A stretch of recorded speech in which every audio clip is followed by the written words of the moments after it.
கடப்பாறை யாருன்னா இவர் தான் கடப்பாறைன்னு வரல, சீமான் தான் கடப்பாறை. அது பிராமண கடப்பாறை கிடையாது, அது பிராமண அது வரிசை எல்லாம் பல கடப்பாறைகள் அங்க பல்குத்திர குச்சியாயிருச்சு. நம்ம கிழவனுக்கு பல்குத்திர குச்சி தான் இந்த சீமான்கிற கடப்பாறையும்.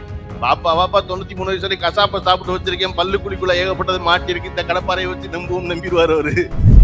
எனக்கு நல்லா தெரியும் இந்த கூட்டத்துல பாதி கூட்டம் இந்த சீமானுக்கு வந்திருப்பீங்கன்னு. சரி, அவர் என்ன நம்புறாருன்னா, நமக்கு இவ்வளவு கூட்டம் வந்திருக்கு, இந்த கூட்டம் பூரா நம்ம பேசுறதை கேட்டு நம்புது போல நினைச்சா, நம்புறது இல்ல. நீ எல்லாம் ஒரு ஆளு பேசிக்கிட்டு இருக்க, பேசு அப்படின்னு பாக்குறது. அது இவ்வளவு தரவுகளோடு ஒருவர் இருக்கும் பொழுது இந்த ஊருக்குள்ள வந்து நீங்க திராவிட கோட்டையை இடிக்க போறீங்க. மேடை மேலே ஏறி நண்பா நண்பின்னு கூப்பிடுறது இல்ல, ஒரு வாரம் பிராக்டிஸ் பண்றது இல்ல. நீ சும்மா மேடைக்கு கூப்பிட்டா பேசுவோம். நீங்க பாருங்க, நீங்க இந்த கட்சி ஒரு புது கட்சி. இன்னைக்கு அந்த நிர்மல் குமார் ஒருத்தர் அவர் சொல்றாரு, படத்தை சென்சார் போர்டு பார்த்து 10 நாள் ஆச்சு, இன்னும் சென்சார் சர்டிபிகேட் கொடுக்கல. தளபதியை முடக்குவதற்கான எல்லா வேலையும் நடந்து கொண்டிருக்கிறது. சென்சார் போர்டு கொடுக்கிறது சென்ட்ரல் கவர்மெண்ட். நீ அவசரத்துல திட்டம் சொல்லிவிட்டு பார்ட்னரை திட்டிக்கிட்டு இருக்கீங்க, பங்குதாரரை திட்டிக்கிட்டு இருக்கீங்க.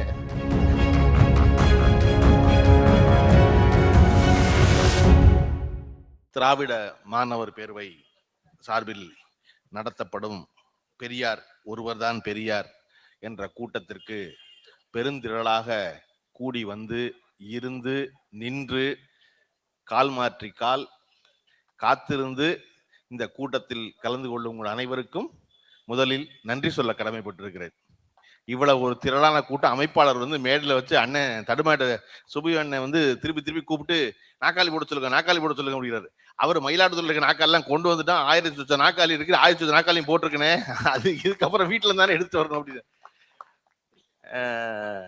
எனக்கு என்ன இது கூடுதல் மகிழ்ச்சி அப்படின்னா, தொடர்ச்சியாக மதுரையில வந்து என்னுடைய கல்லூரி காலத்துல எந்த வேறுபாடும் இன்றி கூட்டம் கேட்டு வளர்ந்தவன் நான்.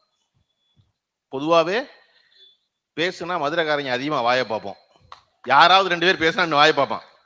நீங்க தமிழ்நாட்டிலேயே மதுரைக்கு தனிச்சிறப்பு என்ன அப்படின்னா, ரோட்ல யாராவது 4 பேர் சத்தமா பேசினா சுத்தி 40 பேர் நின்றுவான், என்னமோ முக்கியமா பேசிக்கிட்டு இருக்காங்க, கேட்டு போவோம் அதுக்கப்புறமா அப்படின்னு.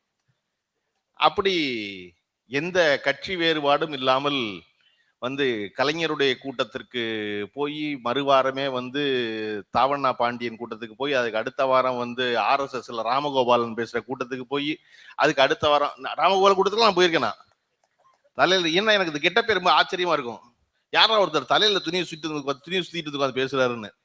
அப்படி எல்லா கூட்டங்களும் மாறி மாறி போய் கேட்டு, அதுவும் நேரு ஆளால சுந்தர விநாயகர் கோயில் இருக்கு, வடக்கு மாசீதி மேல மாசீதி சந்திப்பு, அந்த சந்திப்புல தான் எல்லா பெரும் கூட்டங்களும் நடக்கும். அத்தனை கூட்டத்துக்கு போயிருக்கேன். ரஜினிகாந்த் அவர்கள் முதல்ல லெகர் பெப்சின்னு ஒரு குளிர்பானத்தை வந்து திருச்சியினுடைய MP அடைக்கலராஜ் அவர்கள் வந்து ஏஜென்சி எடுத்திருந்தாரு. அப்படிங்கிறனால அந்த ஏஜென்சிக்கு வந்து வெளியிட்டு வந்து அதே இடத்துக்கு தான் வந்தாரு. அப்பதான் முதல்ல ரஜினிகாந்துடைய அரசியல் பயணம் தொடங்கியது. அவ்வளவு பெரிய கூட்டத்தை ரஜினிகாந்த் நேரடியா பார்த்தது இல்லை. அந்த கூட்டத்தை பார்த்துட்டு நம்ம அரசியல் வந்துடலாம் போல, கிட்டத்தட்ட 30 ஆண்டு காலம் தன் ரசிகர்களை காக்க வச்ச ரஜினிகாந்த் தொடங்கிய இடமும் மேலமாசி வீதி வடக்கு மாசி சந்திப்பு தான். அப்படி அவ்வளவு இடத்துல போய் கூட்டம் கேட்டிருக்கேன். எதற்காக அப்படி கூட்டம், எல்லா கட்சி கூட்டமும் கேட்பது அப்படின்னா, ஒரு கட்சி கூட்டத்துல கேட்டதுக்கு மறு கட்சி கூட்டத்துல பதில் இருக்கும். அப்படி இன்னைக்கு இவ்வளவு பெருந்திரளா இவர்கள் எல்லாம் வந்திருக்கீங்கல்ல, இதுக்கு வந்து காரணம் திராவிட மாணவர் பேரவை இல்ல. இந்த கூட்டம் இவ்வளவு திரளா இங்க வந்திருக்க காரணம் சீமான் தான். எனக்கு நல்லா தெரியும் இந்த கூட்டத்துல பாதி கூட்டம் இந்த சீமானுக்கு வந்திருப்பீங்கன்னு. சரி, அவர் என்ன நம்புறாருன்னா, நமக்கு இவ்வளவு கூட்டம் வந்திருக்கு, இந்த கூட்டம் பூரா நம்ம பேசுறதை கேட்டு நம்புது போல நினைச்சா, நம்புறது இல்ல. நீ எல்லாம் ஒரு ஆளு பேசிக்கிட்டு இருக்க, பேசு அப்படின்னு பாக்குறது. அது நேத்து இவ்வளவு பேச்சு பேசினதுக்கு அப்புறமும் இஸ்லாமிய பெருமக்கள் எவ்வளவு பேர் கூடி வந்து நின்று உட்கார்ந்து இருக்கிறது இருக்கு இல்லையா, நீங்க பழனி பாபாவை இவ்வளவு ஆதரிச்சு பேசுறாரு சீமான் பேசுறது உண்மைனா, இன்னைக்கு ஒரு இஸ்லாமிய சமூகத்தை சேர்ந்த கூட வரக்கூடாது. ஆமாப்பா, சீமான் வந்து நம்ம கண்ணை திறந்துட்டாருப்பா, நம்ம போகக்கூடாது நினைக்கணும்ல. ஒரு அம்மா புர்கா போட்டு 3/4 மணி நேரமா நின்று என்ன பேசுறா கேட்டு போயிடும் வந்திருக்குல்ல, அதுதான் என்னுடைய சிறப்பு. நீங்க பரவாயில்ல, அதுக்கு முன்னாடி ரொம்ப புள்ளையோட பரவாயில்லன்னு. என்னன்னா அந்த அம்மாவுக்கு என்னன்னா, ஏன் எனக்கு அந்த அம்மா ரொம்ப பிடிச்சிருந்துச்சு புள்ளையோட, என்னன்னா இந்த புள்ள நாளைக்கு தப்பான பேச்சை கேட்டு எங்கேயும் போயிடக்கூடாது, இந்த இடத்துல வந்து கொண்டு வச்சுக்கோன்னு புள்ளைய தூக்கிட்டு இருக்கிறது இருக்குல்ல, அது ரொம்ப முக்கியம். நான் ஏன் வந்து அப்படி ஆனேன் அப்படின்னா, அண்ணன் சுபவி ஏன் அப்படி ஆனார்னா, அவர் அறியாத பருவத்துல அவருடைய தந்தை ராமசுப்பையா அவரை கையை பிடிச்சி கூட்டிட்டு கூட்டம் கேட்க போனப்போ புரிஞ்சிருக்குமா அவருக்கு, ஆனா நம்ம அப்பச்சி கூட்டு போறாரு, நம்ம அப்பா கூட்டு போறாரு, அப்ப நம்ம அதை போய் கேட்கணும், போய் நின்று கொஞ்சம் கொஞ்சமா ஏறுவது. அதனாலதான் திராவிட கழக மாநாடு எல்லாமே குடும்பங்கள் சந்திக்கும் மாநாடாக நடந்தது. நீங்க நினைச்சு பாருங்க, பெரியார் நடத்தின கூட்டத்துல பாலூட்டும் தாய்மார்களுக்கு தனியா ஒரு இடம் ஒதுக்கி வச்சிருந்திருப்பாருன்னா எவ்வளவு கைப்புள்ளையோட பெண்கள் வந்திருப்பாங்கன்னு. நம்ம பேராசிரியர் சொன்ன மாதிரி கடப்பாறை யாருன்னா இவர் தான் கடப்பாறைன்னு வரல, சீமான் தான் கடப்பாறை. அது பிராமண கடப்பாறை கிடையாது, அது பிராமண, அது வரிசை எல்லாம் பல கடப்பாறைகள் அங்க பல்குத்திர குச்சியாயிருச்சு. நம்ம கிழவனுக்கு பல்குத்திர குச்சி தான் இந்த சீமான்கிற கடப்பாறையும். வாப்பா வாப்பா 93 வயசு வரை கசாப்ப சாப்பிட்டு வச்சிருக்கேன், பல்லு குழிக்குள்ள ஏகப்பட்டது மாட்டி இருக்கு, இந்த கடப்பாறையை வச்சு நம்பிடுவார் அவரு. அவரு அப்படி ஒரு பெரும் கூட்டம் வந்து இவர்கள் வந்து எப்படி இவர்களை வீழ்த்துவது என்று தெரியாம இருந்த பொழுது மீண்டும் மீண்டும் வந்து யாரோ ஒருத்தனை வச்சு கிளப்புறதுக்கான காரணம் என்ன அப்படின்னா, ஒரு மனிதன் இறந்து இந்த கூட்டம் நடக்கும்போது இந்த கூட்டத்தை பத்தி அண்ணன் பேராசிரியர் சுபவீர பாண்டியன் அவர்கள் வந்து எனக்கு பேசினாங்க. எனக்கு பேசி இந்த மாதிரி கூட்டம் வச்சிருக்கு தம்பி அப்படின்னா வந்துடுறேன் அப்படின்னு உடனே நான் வந்துடுறேன் மயிலாடுதுறை. அப்ப 2 தேதி 4ஆம் தேதி சீமான் பேசி முடிச்ச மறுநாளே வைப்பதா, ஒரு வாரம் கழிச்சு வைப்பதா அப்படின்னு ஒரு கேள்வி இருந்துச்சு. நான் சொன்னேன், என்ன அவர் என்ன பேரறிஞர் அண்ணாவா, பேசுனது பூரா காலத்துக்கு ஞாபகம் வச்சுக்க போறது, ஒரு நாள் தான் மயிலாடுதுறை ஞாபகம் வச்சிருக்கோம், பதில் சொல்லணும்னா அடுத்த நாள் போட்டுறணும். நீங்க ஒரு வாரம் கழிச்சு போட்டா சீமானுக்கே ஞாபகம் இருக்காது அந்த பேச்சு. ஏன்னா சீமான் வந்து யூடியூப் பார்த்து பேசுறவர். பாத்தீங்கன்னா போன தடவை பெரியார் யார் பெரியார்னு ஒரு கூட்டத்துல பேசிவிட்டு அதுல திருமாவளவன் வந்து அண்ணன் திருமாவளவன் தோழரை திட்டிவிட்டாரு. திட்டின உடனே யூடியூப்ல தோழர் திருமாவளவன் அவர் அரசியல் வகுப்பு எடுக்கும் போது கையை கட்டி கீழே உட்காந்து ஆச்சரியமா பாத்துக்கிட்டு இருந்த சீமானோட வீடியோ எடுத்து போட்டுட்டாங்க தம்பியை பூரா. யாரு, விடுதலை சிறுத்தைகளை தம்பியை பூரா. அதை பார்த்துட்டு நேத்து சீமான் இங்க வந்து ஆமாமா எனக்கு அரசியல் கத்து கொடுத்தவரதே திருமாவளவன் தான், திருமாவளவன் தான் எனக்கு பெரியார், அதனால அவர்கிட்ட படிச்சவன் நான் தான். ஏன்னா அந்த வீடியோ வெளியாயிருச்சு. இப்ப அந்த வீடியோ அடைக்கிறது சினிமாவில் டிஸ்கஷன் நடக்கும்னா மொட்டையா ஒரு கதையை ஆரம்பிப்போம் என்னன்னு இல்லாம. ஆரம்பிச்சு ஒரு கதையை பேசிக்கிட்டு இருக்கும் பொழுது அடுத்த நாள் வந்து ரெஸ்டாரண்ட் வந்து ஆதாரத்தை அசைச்சிருவான். அசைச்சோன்னா என்னப்பா அப்படி, இல்ல தங்கச்சி இருக்க ஒருத்தன் எப்படி இப்படி நடந்துக்குவான், அப்படியா சரி அப்ப கதையில தங்கச்சி தூக்கிடு அப்படின்னு. தங்கச்சி இருந்தா தானே பிரச்சனை, தங்கச்சியே வேண்டாம் அப்படின்னு. அப்படி இந்த கதை நாளொரு ஒண்ணமும் பொழுதொரு மேனியுமா திசை மாறும். அப்படி சீமான் வந்து பெரியார் பத்தி பேச வந்துவிட்டு யாரெல்லாம் தமிழ்நாட்டுல பெரியார் சொல்றேன்னு சொல்லிட்டு ஒவ்வொரு கூட்டத்தையும் மாறி மாறி இப்ப கடைசி எங்க வந்து நிக்கிறாருன்னா ராமதாஸ் தான் தமிழ்நாட்டின் பெரியார். பெரியார்லாம் பெரியார் இல்லையா, ராமதாஸ் தான் பெரியார். ஐயோ ராமதாஸ் சொல்லிவிட்டோமே, விடுதலை சிறுத்தைகள் கட்சி கோச்சுக்கிட்டு என்ன பண்றது அப்படின்னா எங்க அண்ணன் திருமாவளவன் இன்னொரு பெரியார். இப்ப யாரு தன் வீட்டு கார் ஓட்டுநர் மட்டும்தான் அவர் பெரியார்னு சொல்லல, கடைசியில சொல்லி முடிச்சிருவாரு. அவருக்கு என்ன புரியலன்னா, நீ யாரையெல்லாம் பெரியார்னு சொல்றியோ அவர்கள் எல்லாம் பெரியார்னு சொன்னது பெரியாரத்தான். எல்லாருமே பெரிய, இந்த மேல இருக்க எல்லாரும் பெரியார் தான். இந்த அண்ணன் பேச வந்தாரு, அண்ணன் சொன்னாரு நான் பேச்சு கேட்கத்தான் வந்தேன்னாரு. நான் பேச வரல, பேச்சு கேட்கத்தான் வந்தேன்னாரு. நான் திமுகவை சேர்ந்தவன், எங்க ஊருக்கு வந்திருக்கீங்க நீங்க, நான் பேச்சு கேட்க வந்தேன். இல்ல நீ வந்திருக்கீங்க மரியாதை கேட்டு பேசுங்க ஒரு 5 நிமிஷம் அப்படின்னா அந்த 5 நிமிஷத்துக்குள்ள பெரியாரை பத்தி இந்தியாவில் யாரெல்லாம் சொன்னா, விபி சிங் என்ன சொன்னாரு, அவர் என்ன சொன்னாரு, பீகார்ல என்ன சொன்னாங்க, நான் எதுக்கு இங்க வந்திருக்கேன் அப்படின்னு இவர் சொன்ன. அப்ப இவ்வளவு தரவுகளோடு ஒருவர் இருக்கும் பொழுது இந்த ஊருக்குள்ள வந்து நீங்க திராவிட கோட்டையை இடிக்க போறீங்க. விட்டுவாரா அவரு மயிலாடுதுறையில, வாப்பா யாரு பாம்பாரு. இதான் இது பேச்சு ரெடி பண்றது இல்ல, மேடை மேல ஏறி நண்பா நண்பின்னு கூப்பிடுறது இல்ல, ஒரு வாரம் பிராக்டிஸ் பண்றது இல்ல. நீ சும்மா மேடைக்கு கூப்பிட்டா பேசுவோம். நீங்க பாருங்க, நீங்க இந்த கட்சி ஒரு புது கட்சி தமிழக வெற்றி கழகம்னு பேர் வச்சுக்கிட்டு அந்த கட்சிக்குள்ள ஒவ்வொரு ஆளா வந்து அண்ணா திராவிட முன்னேற்ற கழகத்தில் கால்களை தேடி கொண்டிருந்தவர்கள், அவர்கள் தலைவர்களை தேடி கொண்டிருந்தாங்க, கால்களை தேடிக்கிறது எல்லாரும் போய் சேர்றான். போய் சேர்ந்து 10 நாளா எல்லாரும் ஜனநாயகனுடைய ரிலீஸை பத்தி பேசிக்கிட்டு இருக்காங்க. அவ்வளவு பேர் ஜனநாயகன் ரிலீஸ. இன்னைக்கு அந்த சீட் நிர்மல்குமார் ஒருத்தர் இருக்காரு, அவர் சொல்றாரு படத்தை சென்சார் போர்டு பார்த்து 10 நாள் ஆச்சு, இன்னும் சென்சார் சர்டிபிகேட் கொடுக்கல, தளபதியை முடக்குவதற்கான எல்லா வேலையும் நடந்து கொண்டிருக்கிறது, சென்சார் போர்டு கொடுக்கிறது சென்ட்ரல் கவர்மெண்ட், நீ அவசரத்துல திட்டம் சொல்லிவிட்டு பார்ட்னரை திட்டிக்கிட்டு இருக்கீங்க, பங்குதாரரை திட்டிக்கிட்டு இருக்கீங்க. அப்புறம் அவர் சொல்லணும் என்ன இல்லையா, இவர் எங்க இருந்து கிளம்பி வந்தவங்க, தபால் கார்டு விலையை குறைப்பேன்னு சொன்ன எம்ஜிஆர் இருந்து கிளம்பி வந்தவங்க இல்லையா. நம்ம வரலாறு ரொம்ப முக்கியம். தபால் கார்டை குறைக்கணும்னு சொன்னா மொத்த தமிழ்நாடு சிரிச்சு தபால் கார்டெல்லாம் நம்ம குறைக்க முடியாது, சென்ட்ரல் கவர்மெண்ட் குறைக்கணும்னா ஓ அப்படி அது நமக்கு சம்பந்தம் இல்லையா அப்படின்னு. அந்த மாதிரி இப்ப சென்சார் போர்டுலாம் தமிழ்நாடு கவர்மெண்ட் கொடுக்கறது இல்லப்பா, சென்ட்ரல் கவர்மெண்ட் கொடுக்குறது. ஓ அப்படியா அப்படின்ட்டு பேசாம இருக்கிறீங்களே. இவ்வளவு பேசுறீங்கல்ல 10 நாளா நீங்க ஜனநாயகன் படத்தை பத்தி. உங்க கொள்கை தலைவர் யாருன்னா பெரியார். பெரியார் ஒருத்தர் வேண்டான்னு சொல்லுவார், ஒருத்தர் பெரியார் ஒருத்தர் சிறியார் ஒருத்தர் பேசுவார். அதை பத்தி ஒருத்தரும் பேச மாட்டாங்க. ஏன்னா அந்த கட்சியில யாருக்குமே பெரியார் யாருன்னு தெரியாது. அப்புறம் தான் இப்ப மெதுவா சொல்லிருக்காங்க, நீங்க வெறும் பெரியார சொல்லாதீங்க, பெரியார் சொன்னா தெரியாது, அண்ணாவையும் சேர்த்து சொல்லுங்க அப்படின்னு அண்ணாவை சேர்த்துட்டாங்க. பெரியாரே தெரியாது, நீங்க எப்ப அண்ணாவை தெரிஞ்சுக்கிட்டு அதுக்கப்புறம் கலைஞருக்கு வந்து அதுக்கப்புறம் பெண்களுக்கான சொத்துரிமை தெரிஞ்சு அதுக்கப்புறம் வந்து இடஒதுக்கீடு தெரிஞ்சு என்னைக்கு வந்து சேர்றது அந்த வண்டி இங்க?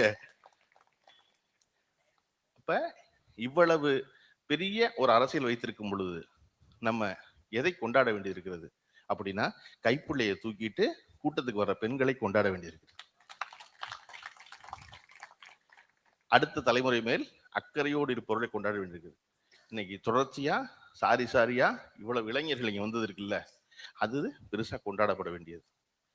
பெரியாருங்கிற ஒருத்தர் இறந்து 52 ஆண்டு காலம் ஆகிவிட்டது. சரியா சொல்ல 53 வருஷம் ஆச்சு. 53 வருஷம் கழிச்சு ஒருத்தரை இன்னமும் பேசிக்கொண்டே இருக்கிறோம் என்பது அவருடைய பெருமைக்குரிய விஷயம் அல்ல. இன்னும் ஒரு பேரை சொன்னா எதிரி புறா நடுங்கி பதறான் பாருங்க, அதுதான் பெருமைக்குரிய விஷயம்.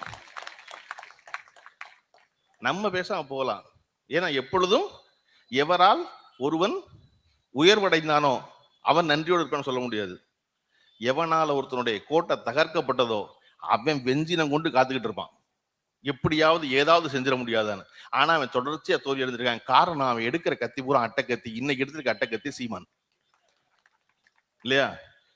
இல்லாட்டி எப்படி நடக்கும்?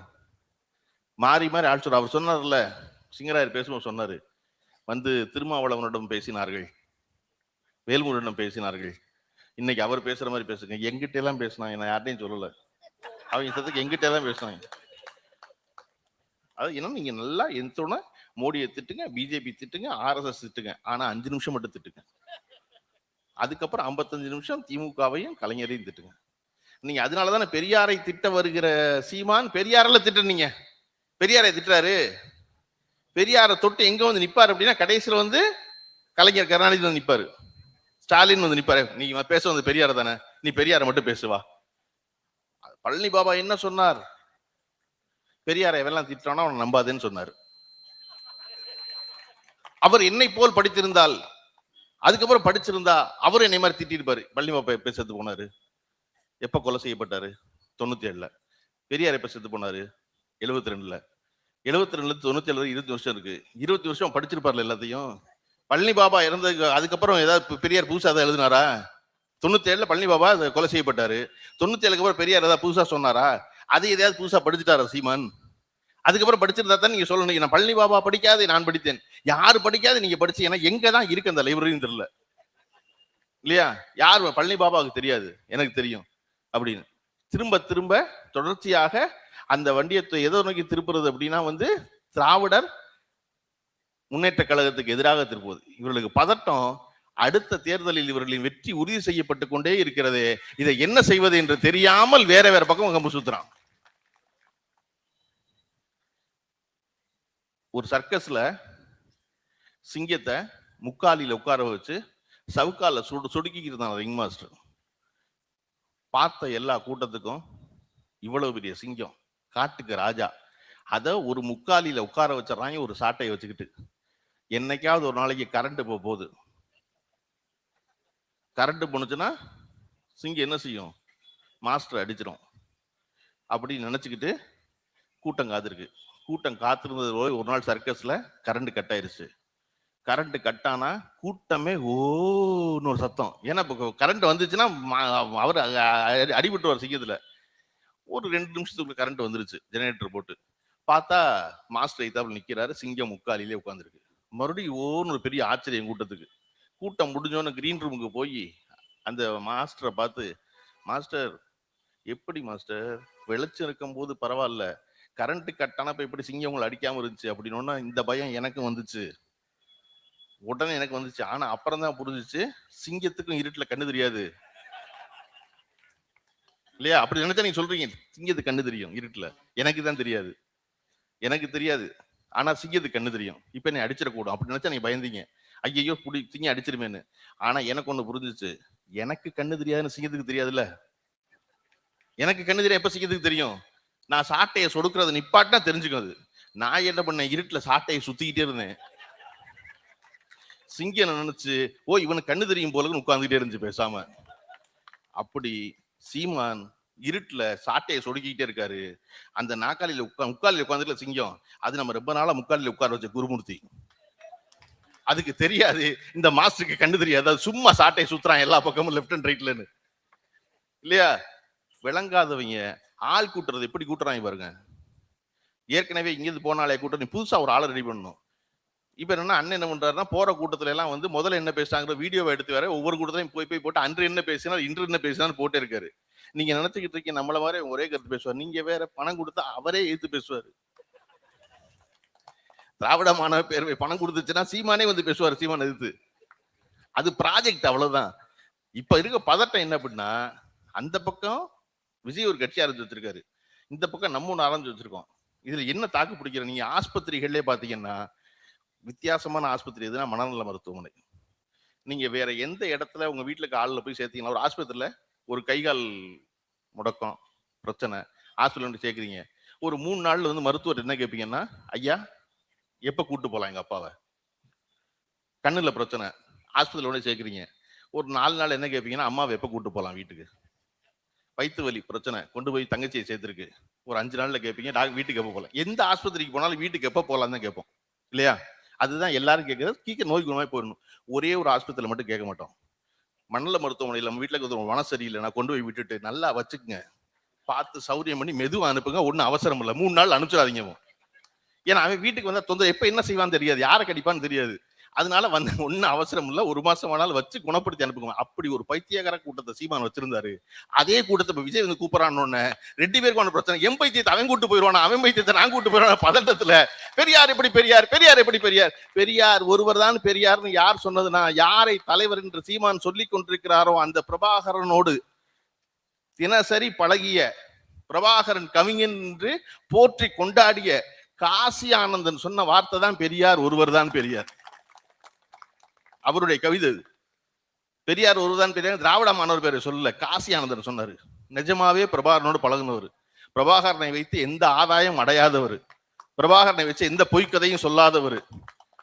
அவர் சொன்னது பெரியார் ஒருவர் தான் பெரியார்னு.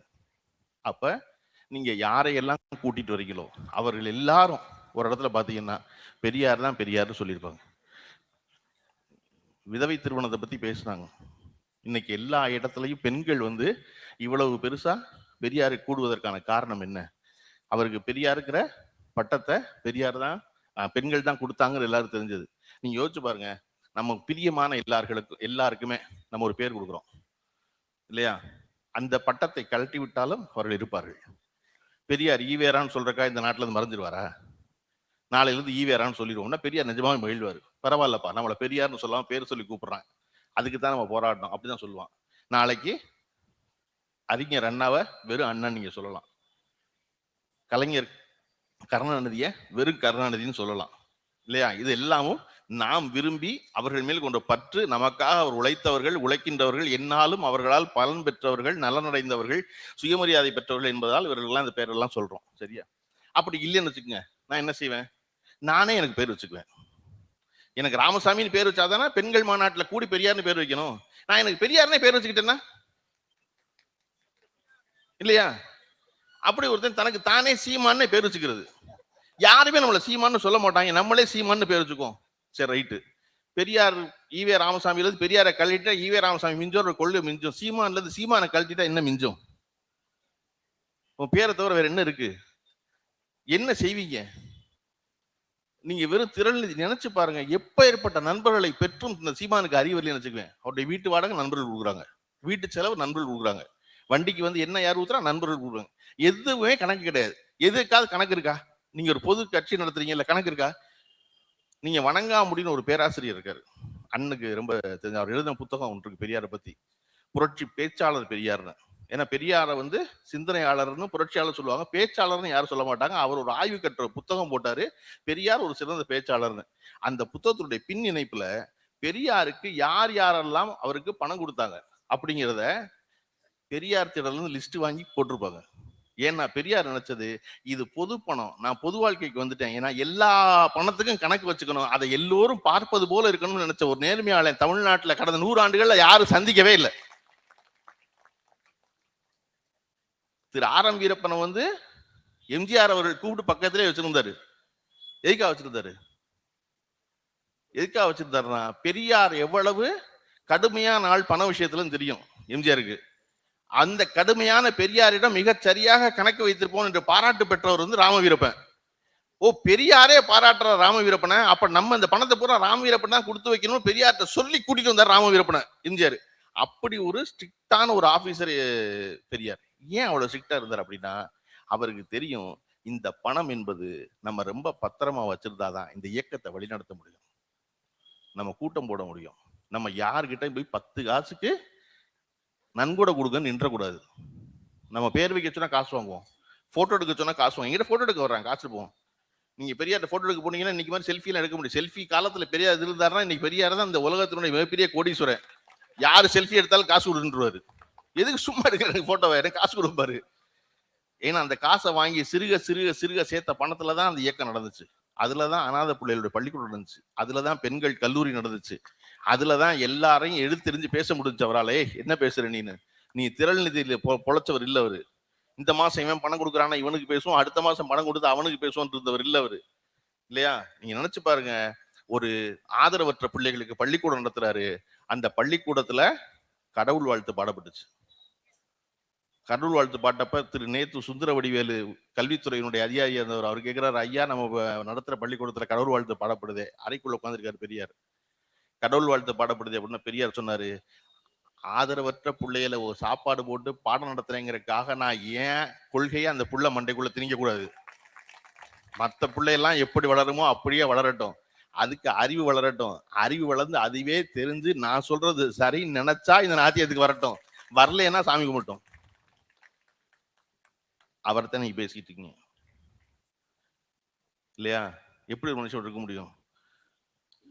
பெண்கள் வந்து இந்த நாட்டில் இளம் விதவைகள் அவ்வளவு பேர் இருந்தாங்க. வயசான அம்மா சொன்னாங்க, நான் பெரியார் காலத்துல பிறந்தேன், நல்ல வேலை அப்படி. நீங்க பாருங்க, இன்னைக்கு நீங்க வெள்ளப்புடவை கட்டின அம்மாவை தமிழ்நாட்டுல ரொம்ப அரிதுன்னு மரிதா தான் பார்க்க முடியும்.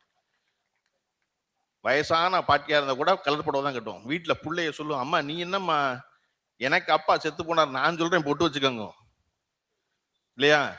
இன்னமும் ஒரு படி முன்ன போய் இளம் அம்மாக்களா இருந்து 40-45 வயசுல அம்மா அப்பா இறந்து போனா பல வீட்டுல பிள்ளை இன்னைக்கு வந்து தைரியமா, அம்மா உனக்கு யாரை பிடிச்சிருக்கோ இன்னொரு கல்யாணம் பண்ணிக்கமான்னு சொல்ற இடத்துக்கு கொண்டு வந்துருச்சு பொம்பளை பிள்ளைய. அதெல்லாம் ஒண்ணும் இல்லம்மா, அதெல்லாம் கிடையாது, வாழ்க்கை இன்னொரு 45 வருஷம் இருக்கு, நீ தனியாவா இருப்ப, உனக்கு ஒரு கம்பெனி வேணாமா, கூட ஒரு ஆள் வேணாமா அப்படின்னு. அப்ப அந்த இடத்துக்கு எங்க கூண்டு வந்து சேர்த்தாரு அப்படின்னா, நீங்க நினைச்சு பாருங்க, 1920 எடுத்த கணக்கெடுப்பின்படி இந்தியாவில் இருந்த 1 வயதுக்கு உட்பட்ட பெண் குழந்தை விதவைகள் இருக்காங்க இல்லையா, திருமணமாகி கணவன் இறந்து போன பெண் பிள்ளைகள் 1920 1 வயசுக்கு கீழே இருந்தவங்க 497 பேர், 1 வயசுல இருந்து 2 வயசுக்குள்ள இருந்தவங்க 494 பேர், 2 வயசுல இருந்து 3 வயசுக்குள்ள இருந்தவங்க 1237 பேர், 3ல இருந்து 4க்குள்ள இருந்து 6707 பேர், 4ல இருந்து 5ல இருந்தவங்க 18,000 பேர், 5ல இருந்து 6 இருந்தவங்க 80,000 பேர், 6ல இருந்து 10க்குள்ள இருந்தவங்க 1.5 லட்சம் பேர், 10ல இருந்து 15க்குள்ள இருந்தவங்க 1.25 கோடி பேர், 10ல இருந்து 15 வயசுக்குள்ள மொத்த பேர் சேர்த்தோம்னா கிட்டத்தட்ட 2 கோடி பெண் குழந்தைகள் 15 வயது கீழே. அதுல 5 வயசு கீழே பிள்ளை இவ்வளவு பிள்ளைய. இது நம்முடைய கணக்கெடுப்பு. நீங்க சீமான் சொல்ற மாதிரி இது வாட்ஸ்அப் ஃபார்வர்ட் நினைச்சுக்காங்க, கெசட்ல இருக்கு கணக்கெடுப்பா. இவ்வளவு பிள்ளைய, பொம்பளை பிள்ளைய தன் வாழ்நாள் முழுமைக்கும் அவர் சொன்னது போல வீட்டின் பின்னாடி மடி இது நார்புடவை கட்டி தலையை மொட்டையடிச்சு வெளியே பின்னாடி இருக்கணும். சரியா? அதுல வந்து நம்ம ஆளுக்கு தான் இருக்கான்ல, நம்ம ஆளுக்கு வந்து என்ன, எப்பவுமே பிராமணன் என்ன செய்யறானோ அதனுடைய மேன்மையான விஷயங்களை செய்யவே மாட்டான். அவன் செய்யற கீழ்மையான விஷயங்களை பூரா செஞ்சு அவன் பிராமணனாக முயற்சி பண்ணுவான். அவன் வேல் குத்த மாட்டான், அது பதில் நம்மளுக்கு குத்தக்கூடாதுன்னு இருக்க மாட்டான். ஆனா அவன் வீட்டுல பொம்பளைக்கு மொட்டை அடிச்சா இவனும் மொட்டை அடிப்பான் பின்னாடி போய். அப்ப இவ்வளவு பேருக்கு பெரியாருக்கு என்ன நிகழுது? பெரியாருக்கு தன் குடும்பத்திலேயே நிகழுது. அவருடைய தங்கை பொண்ணுத்தாயினுடைய மகள் அம்மாயின் 9 வயசு பொண்ணு திருமணம் பண்ணி வைக்கிறாங்க. மாப்பிள்ளைக்கு வயசு 12. கால்ரா நோய் வந்து திருமணமாகி 1 வருஷத்துல செத்து போயிடுறான் மாப்பிள்ளை பையன். பொண்ணுக்கு வயசு 10. வருஷம் 1909. அந்த பொண்ணு அழுதுகிட்டே இருக்கா. ஒரு 9 பொண்ணு இல்லை, அது குழந்தை. பார்த்த மாமன் பெரியாருக்கு, ஈவே ராமசாமிக்கு மனசு தாங்கல. 4 வருஷம் கழிச்சு பெண்ணு பூப்படைகிறா. அப்பதான் பூப்படைகிறா அந்த பெண், அம்மாயி. அதுக்கப்புறம் பெரியாரிடம் வேலை செய்து கொண்டிருந்த பையன் மேல அவளுக்கு பிடிச்சிருக்கு, அந்த பையனுக்கு பிடிச்சிருக்கு, திரும்ப தயாராகிறான். ஆனா இதை செஞ்சு வைக்க முடியாது. ராமசாமி வீட்டில் உட்காந்துக்கிட்டு, அப்பா இருக்காரு, அம்மா செல்லத்தாய் இருக்காங்க. என்ன செய்யறதுன்னு ஒரு கார்டியனை போட்டு சாமி கும்பிட போற மாதிரி ஈரோட்ல இருந்து அம்மாயிய வந்து சிதம்பரத்துக்கு போயிட்டு வாங்கன்னு அனுப்புறாரு. இந்த பையன் இருக்கான் பாருங்க, இவனும் சிதம்பரத்துக்கு பின்னாடியே போனா கண்டுபிடிச்சிருவாங்கன்ட்டு நீ அச்சகத்துக்கு பொருள் எல்லாம் வாங்கணும்னு சொல்லி கையில காசு கொடுத்து சென்னைக்கு போங்கிறாரு. வீட்டுல வந்து வேங்கடசாமி நாயக்கரும் பெரியாருடைய அம்மா செல்லத்தாய் என்ன நினைச்சுக்கிட்டு இருக்காங்கன்னா, பய வந்துக்கிட்டு சென்னைக்கு போறான் அச்சகத்துக்கு பொருள் வாங்க, இவங்க எல்லாம் சாமி விட போறான்னு நினைச்சுக்கிட்டு இருக்காங்க. இவன் பெரியார் இந்த பையன் கையில காசு கொடுத்து நீ சென்னைக்கு போயிட்டு சென்னையில இருந்து டிக்கெட் எடுத்து சிதம்பரத்துக்கு வந்துரு, அவங்க காத்துக்கிட்டு இருப்பாங்கன்னு சொல்லி தகவல் சொல்றாரு. இவர்கள் இருவருக்கும் திருமணம் சிதம்பரத்தில் நடக்குது. பெரியாருடைய தங்கை மகளுக்கு மறுமணம் நடக்குது. மறுமணம் சிதம்பரத்தில் நடக்குது. சிதம்பரத்தில் திருமணத்துக்கு வந்து தலைமை தாங்கினவர் வந்து காவல்துறை ஆய்வாளர் இன்ஸ்பெக்டருக்கு பெரியார் சொல்லிடுறாரு. அவர் போய் தலைமையா இருக்கிறாரு. காவல்துறை ஆய்வாளர் வந்ததுனால சிதம்பரத்தின் பெரிய மனிதர்கள் எல்லோரும் வந்துடுறாங்க. திருமணம் முடியுது. முடிஞ்சு அனுப்பி வச்சா இப்ப பெரியார் மேலதாளம்லாம் செட் பண்றாரு வீட்டுல. ஈரோட்ல கேட்கறாங்க, ஒரு விசேஷம் இல்லையே, நீ எங்க மேலதாளம்லாம் எடுத்து எங்க போற, ஒரு ஆள் இருக்கு நான் கூட்டு வரேன் பாருங்கன்ட்டு நேரம் ரயில்வே ஸ்டேஷனுக்கு வர்றாரு. ஈரோடு ரயில்வே ஸ்டேஷனுக்கு மாப்பிள்ளை பொண்ணு இறங்குது. கீழே இறங்குனா மேலதாளம்லாம் வச்சு 2 பேரையும் தூக்கி வச்சு வீட்டுக்கு கொண்டு வர்றாரு. வீடே அலறுது. ஆகா, செய்யக்கூடாத காரியத்தை செஞ்சுட்டியே, இது மாதிரி புருஷன் செத்து போன ஒருத்திக்கு மறுமணம் பண்ணி வச்சுட்டியே, செய்யலாமா ராமசாமி, உன்னால அந்த குடும்பத்துக்கே பெரிய கேடுன்னு அழுது புலம்புது அம்மா. இடிஞ்சு உட்கார்ந்துடுறாரு அப்பா. ஈரோடு சாதி சங்கத்துல எல்லா இடத்துல இருந்து பெரியாரை விளக்குறாங்க. குறிப்பா பெரியாருடைய சொந்த சாதியில பெரியாரை விளக்குறாங்க. யாரும் அண்ணன் தண்ணி புலக்கூடாது, அவர்கிட்ட போகாதீங்கட்டாங்க. அதை பத்தி கவலைப்படுறவர் அவர் பாட்டு பேசாம இருக்காரு. பின்னாடி எப்ப பெரியாரை சேர்த்துக்கிறாங்க, பின்னாடி ஈரோட்டினுடைய நகரசபை தலைவராக பெரியார் தேர்ந்தெடுக்கப்படுகிறார். தேர்ந்தெடுக்கப்பட்ட எல்லோரும் போய் வாழ்த்து சொல்றாங்க. சொந்த சாதிக்காரன் ஏசா முழிச்சுக்கிறான். என்னடா நம்ம சாதியால அவ்வளவு பேரும் பாராட்டுறான், நம்ம பாராட்டாம விட்டுற போறக்கூடாது அப்படி கிளம்பி நேரம் வந்து, என்ன இருந்தாலும் நீங்க வந்து சமூகத்துல பல முக்கியமான காரியத்தை பண்ணி புரட்சியெல்லாம் செஞ்சு சரியா வந்து அப்படின்னு உளறி கொட்டாங்க. சரி சரி உட்கார்ந்து காப்பியை குடிங்கிறாரு பெரியாரு. உட்கார்ந்து காப்பியை குடிச்சிடறாங்க. என்ன சொன்னாங்க, அவர் வந்தா காப்பி கொடுக்க கூடாதுன்னு தீர்மானம் நிறைவேற்றினவங்க பூரா கிளம்பி வந்து பெரியார் வீட்டுல காப்பி குடிச்சாங்க. அங்க ஆரம்பிச்சது இன்னைக்கு வந்து இங்க உட்கார்ந்துருக்க பெண்களுக்கு தெரியும். அதனாலதான் அவங்க சிரிச்சுக்கிட்டே இருக்காங்க. நீங்க பெரியாரை பத்தி எவன் வேணாலும் பேசு, எங்களுக்கு தெரிய அவர் என்ன பண்ணிருக்காரு இல்லையா. நான் சொல்றேன், எப்பொழுதுமே நான் வந்து அண்ணன் சுபவியிடம் ஒன்று கற்றுக்கொள்கிறேன், சிங்கராயிட்ட கத்துக்கிறேன், பேராசிரியர்கிட்ட கத்துக்கிறேன். அப்படி எல்லாம் என்ன கத்துக்கிறேன், அப்படி அண்ணன் சுபவி கத்துக்கிட்டது, எவரையும் எப்பொழுதும் தனிப்பட்ட வாழ்வு பற்றி பேசக்கூடாது. அவருடைய பேச்சுல பேசவே மாட்டார். நான் அதை குறிப்பா வச்சிருக்கேன், யாருடைய தனிப்பட்ட வாழ்வு பேசக்கூடாது. ஆனா இன்னைக்கு நான் சொல்றேன், நீங்க இன்னைக்கு பெரியாரை பேசுகிற எல்லோரும் உங்கள் மனைவியின் சொத்தை மறுப்பீங்களா? நீங்க வந்த காரணம் பெரியார். சீமான் தன் மனைவிக்கு வர்ற சொத்தை அப்பா கொடுக்காதீங்கப்பா, பெரியார் தான்ப்பா சொன்னாரு பொம்பளை பிள்ளைக்கு சொத்து கொடுங்கன்னு, கொடுக்காதீங்கப்பா வேண்டாம்ப்பா அப்படி மறுப்பாரா? நீங்க பெரியார் வந்து எல்லாரும் வந்து நாட்டுக்கு கொடுத்தாங்க பெரியார் சொத்தை வச்சிருந்தா சொல்றீங்களே, நீங்க வச்சிருந்த சொத்து கணக்கு கொடுப்பீங்களா? உங்ககிட்ட ஏதாவது இருக்கா? அப்ப இங்க தொடர்ச்சியாக ஆணோ பெண்ணோ எல்லோருக்கும் பெரியார் என்ன செய்தார் என்பது தெரியும்.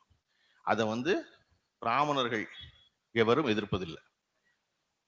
அவர் சொன்ன அந்த அம்மாக்கு அதுதான், யாரு பிராமணிய எண்ணத்தோடு இருக்கிறார்களோ அவர்கள் எதிர்க்கிறார்கள். நீங்க பெரியாருக்கு ஒரு நாளும் பிராமணர்கள் மேல் வெறுப்பு இருந்ததே இல்லை. ராஜாஜி அவர் மறைந்து போகிறார், சுடுகாட்டுல உட்கார்ந்துருக்காங்க, பெரியார் சக்கர நாற்காலிக்கு வந்துட்டாரு. ராஜாஜி தகனம் பண்ண போறாங்க, ராஜாஜி உடம்ப தகனம் பண்ண போகும்போது இந்தியாவினுடைய ஜனாதிபதியும் தமிழ்நாட்டுடைய ஆளுநர் ஷாவும் ஜனாதிபதி வி வி கிரியும் வந்துட்டாங்க. சுடுகாட்டுல என்ன சேர போட்டு வச்சிருப்பான், வந்து நிக்கிறாங்க 2 பேரும். பெரியார் என்ன சொல்றாரு, என்னை தூக்கி கீழே உட்கார வைங்கிறார். சக்கர நாற்கால உட்கார்ந்துருக்க பெரியார் தன் அருகில் தோழர்களோட சொல்றாரு, என்னை தூக்கி கீழே உட்கார வைங்க அப்படின்னு. அவர் தூக்கி பெரியாரை கீழே உட்கார வச்சோன்னு அந்த நாற்காலியை கொண்டு போய் விவி கிரிக்கு போடுங்க, யாரு இந்த நாட்டினுடைய குடியரசுத் தலைவருக்கு போடுங்க இந்த நாற்காலியை கொண்டு போய்ங்கிறாரு. ஐயா அப்படின்னா, இல்ல அவர் பிராமணங்கிறது முக்கியம் இல்ல, அவரது நாட்டுடைய குடியரசுத் தலைவர், முதல் குடிமகன், அதற்குரிய மரியாதையை நம்ம கொடுக்கணும், நான் தரையில உட்கார்ந்துக்குவேன், எனக்கு ஒன்றும் பிரச்சனை இல்லைன்னு விவி கிரி அவர்களை பிராமணனா பார்க்காம இந்த நாட்டுடைய முதல் குடிமகனாக பார்த்து தான் உட்கார்ந்து சாக்கார நாற்காலியை சுடுகாட்டுல கொண்டு போய் கொடுத்தவர் தான் பெரியார். நீங்க அவரை திருப்பி வந்து பார்ப்பானுக்கு எதிரானவர். பார்ப்பான் யார் தெரியுமா, எல்லாரையும் சமமாக பார்ப்பான், அதனால அவன் பார்ப்பான். புது விளக்கம். இந்த ஏற்கனவே ஒரு விளக்கம் சொன்னார் திருக்குறளுக்கு, ஒரு கேட்டு விழிச்செல்வம் கல்வி ஒருவருக்கு மாடல்ல மற்றவை. அன்னைக்கே சொல்லியிருக்கான் எங்க அப்ப, மாடுதான் செல்வம்னு. திருக்குறளுக்கு 8000 சொச்ச விளக்கம் எழுதியிருக்காங்க, இந்த விளக்கத்தை நான் கேட்டதே இல்லையே. மாடுங்கிறது செல்வம்னு சொல்லிக்காரு வள்ளுவர். அந்த மாதிரி என்னத்தையாவது வாய்க்கு வந்ததை பேசுவது என்பதற்கு இல்லையா, அவர்களுக்கு இருக்கிற தேர்தல் காலத்து பதட்டம் இது. அதுவும் நேற்று நம்முடைய முதல்வர்கள் அரசு ஊழியர்களுக்கு புதிய ஓய்வூதிய திட்டத்தை அறிவிச்சோன்ன அத்தனை பேர் என்ன செய்யறது தெரியாம பேசாம நிக்கிறாங்க. இப்ப என்ன என்ன தெரியுமா, இதை படிச்சு விளங்குறதுக்கே நல்ல நாளாகும். இது என்னன்னு நான் சொல்றேன். எப்படி தமிழ்நாட்டினுடைய திட்டங்களை நம்முடைய பக்கத்து மாநிலங்கள் எல்லாம் அவசர அவசரமாக எப்படி அவர்கள் பெயரில் எழுதி கொள்கிறார்களோ, நீங்க எப்பவுமே திராவிட முன்னேற்ற கழகத்துடைய திட்டங்கள் எல்லாத்தையும் பிற மாநிலங்கள் அப்படி எழுதிக்குவாங்க. அது இன்னைக்கும் பெண்களுக்கான உரிமை தொகைங்கிற வாக்குறுதி இல்லாம இந்தியாவில் எந்த மாநிலமும் தேர்தல் சந்திப்பதே இல்லை. பெண்களுக்கான பேருந்து பயணம் இலவசம் என்பதை சொல்லாமல் எந்த மாநிலமும் தேர்தல் சந்திப்பதில்லை. நம்ம முதல்ல சொன்ன பொழுது நம்ம திராவிட மாடல் அரசு முதல் வாக்குறுதியாக வழங்கப்பட்டு அது எப்படி பெண்களை மொத்த பேரையும் அனுப்புவீங்க பஸ்ல அப்படின்னு கேட்டவங்க இவங்க. அதை விட சிறப்பா ஒரு கேள்வி கேட்டாங்க, பஸ்ல தான் பயணத்துக்கு வந்து பணம் இல்லைல, அந்த புதுக்கு ஏன் சீட்டு கொடுக்குறீங்க கையில அப்படின்னு கேட்கும்போது நல்லா இருக்கா? ஆமா இல்ல, நான் 5 ரூபா கொடுத்தா எனக்கு டிக்கெட் கொடுக்கணும், கூட என் தங்கச்சி வர்றா, அவ காசு கொடுக்கல, அவளுக்கு எதுக்கு டிக்கெட்டு? கட்டணம் இல்லா பயணம் சீட்டு கொடுக்குறாங்க, எதுக்கு? தேவையில்லைல. எதுக்கு தேவைன்னா, அப்படி சீட்டு கொடுத்தாலும் எவ்வளவு சீட்டு போயிருக்குன்னு தெரியும், எவ்வளவு பெண்கள் பயன்பெற்றிருக்காங்கன்னு தெரியும், அதன் மூலமாக எத்தனை கோடி சேமிக்கப்பட்டது என்று தெரியும்.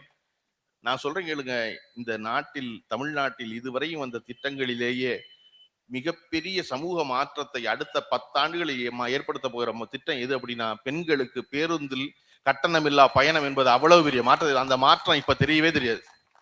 இன்னைக்கு அந்த பேருந்துல பயணப்படுற ஒரு 18 வயசுக்குள்ள மயிலாடுதுறையில என்னவா ஆகுறது அடுத்த 10 ஆண்டுகளில் என்பது 10 ஆண்டு கழிச்சு நீங்க லிஸ்ட் எடுத்தீங்கன்னா தான் தெரியும், ஓ இவ்வளவு தூரம் வந்திருக்கா இந்த திட்டம் அப்படின்னு. எப்படி வந்து பள்ளிக்கூடங்களில் வந்து உணவளிக்கிற திட்டத்தை வந்து நம்ம திரும்ப பெறவே முடியாதோ, அதை போல பெண்களுக்கு பேருந்தில் பயணம்ங்கிற திட்டத்தை இன்னொரு தடவை யாராலையும் திரும்ப பெறவே முடியாது. ஏன்னா மொபிலிட்டி ஆஃப் விமன் தான் ரொம்ப முக்கியம். பெண்கள் வெளியே வருவது முக்கியம், வீட்டை விட்டு அடுத்த இடத்துக்கு போறது முக்கியம். என்ன சொல்லுவான் முதல்ல ஒருத்தன் வீட்டுல அண்ணனோ தம்பியோ எவனோ என்ன சொல்லுவான், என்ன இந்த 5000 ரூபாய் வேலைக்கு நீ சேம்பரத்துக்கு போய் என்னோட போற, அதெல்லாம் போக வேண்டாம், பேசாம இங்கே வீட்டு வேலையை பார்த்துக்கிட்டு அப்படிமா. இப்ப அந்த பொண்ணு என்ன சொல்லுவா, அவ வெளியே போக தவிக்கிறா இல்லையா, அவ என்ன சொல்லுவா, அண்ணே பஸ் சும்மா தான் போகுது, சேம்பரத்துல கடை வச்சிருக்காரு பெரிய அண்ணன் தான் வச்சிருக்காரு, நான் காலைல 9க்கு போறேன் சாயந்தரம் 6க்கு வந்துருவேன் அப்படிப்பா. அப்ப பஸ் சும்மா போகுது, ரைட்டு, வீட்டுல சோத்த கட்டு போகட்டும் சிதம்பரத்துக்குன்னு. சிதம்பரத்துக்கு போற பெண் முதல்ல பேருந்துல தனியா பயணம் பண்றா, அவளுடைய பிரச்சனைகள் அவ சந்திக்கிறா, அதுக்கான தீர்வு அவ தேடுறா. அவ கையில சொந்தமா சம்பாதிச்ச பணம் 5000 ரூபாய் கையில வருது இல்லையா, அந்த 5000 ரூபாயில முதல்ல அவ சொந்தமா சானிட்டரி நாப்கின் வாங்க போறா, யாருக்கிட்டையும் காசு கேட்காம. ஒருத்தி சொந்தமா மருத்துவத்துக்கு பணம் சொல்லிக்க போறா, அம்மாவுக்கு பணம் கொடுக்க போறா. அந்த 5000 ரூபாயில சிதம்பரம் வரை போன பொண்ணு என்ன சிந்திப்பானா, இங்க 5000 ரூபாய் கொடுத்து வாங்குற வேலைக்கு அந்த வேலையை இன்னும் கொஞ்சம் முனைப்போட அடுத்த படிப்பை மேற்படிப்பை படிச்சோம்னா சென்னைக்கு போய் வேலை செய்யலாம், அங்க சம்பளம் 15000 ரூபாய், இந்த இலவச பயனாவளை மேலும் படிக்க தூண்டுனா அதற்கும் நம்முடைய திராவிட மாடல் அரசு பணம் கொடுக்குது, பணம் கொடுக்குறாங்க 1000 ரூபாய் படி மேற்கொண்டு படிச்சா சென்னைக்கு போவா, சென்னைக்கு போற 15000 சென்னைக்கு போன பொண்ணு மும்பைக்கு போக முயற்சி பண்ணுவான், மும்பைக்கு போன பொண்ணு உலகம் பூரா சுத்தி வர முயற்சி பண்ணுவான். இதெல்லாம் எங்க கிளம்புனுச்சுன்னா மயிலாடுதுறையிலிருந்து சிதம்பரத்துக்கு இலவச பேருந்து பயணத்துல தொடங்குனுச்சு. இது தெரிவதற்கு 20 ஆண்டு காலம் ஆகும், குறைஞ்சபட்சம் 10 ஆண்டு காலம் ஆகும்.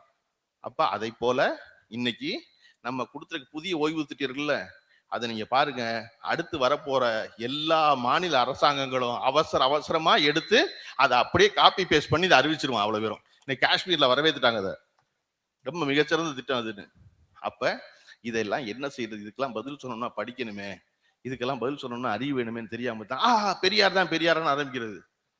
நம்ம என்னன்னா வழக்கம் போல போய் தம்பி சொன்ன மாதிரி தான், எங்களுக்கு என்டர்டைன்மெண்ட்டே இந்த தேர்தலில் நீ தானே, நீ பாட்டு பேசுறது நிப்பாட்டிடாதுன்னு அப்படின்னாரு இல்லையா, அந்த மாதிரி என்டர்டைன்மெண்ட்டுக்காக பார்த்துவிட்டு நம்ம எல்லாரும் நம்முடைய முதலமைச்சர் திரு ஸ்டாலின் அவர்கள் சொன்னதை போல வெல்வோம் 200 படைப்போம் வரலாறு என்பதை நோக்கி நகர்வோம் என்று சொல்லி வாய்ப்பு கொடுத்த அனைவருக்கும் நன்றி சொல்லி விடைபெறுகிறேன். நன்றி, வணக்கம்.